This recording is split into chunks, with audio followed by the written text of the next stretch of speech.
Assalamualaikum. I'm Asma in Asma's kitchen. Today I'm here with another mango recipe that is really refreshing, everyone's favorite mango smoothie. So let's start. For mango smoothie you will need 1 mango cut into cubes, ice 1 cup, 3 to 4 tablespoons sugar or as per your taste, yogurt 1 cup. Now start processing. In a blender, add 1 cup yogurt and I'm adding 3 tablespoons sugar, or you can add sugar as much sweet you like.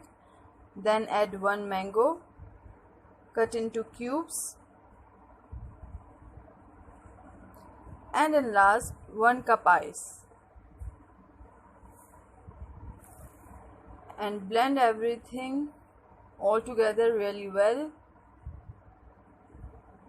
Now mango smoothie is absolutely ready. Serve it into glasses.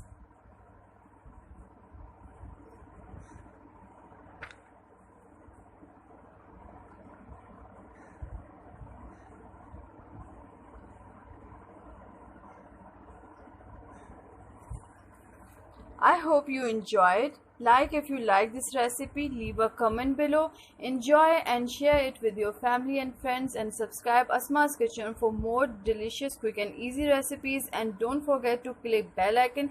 See you in next video. Thank you so much for watching.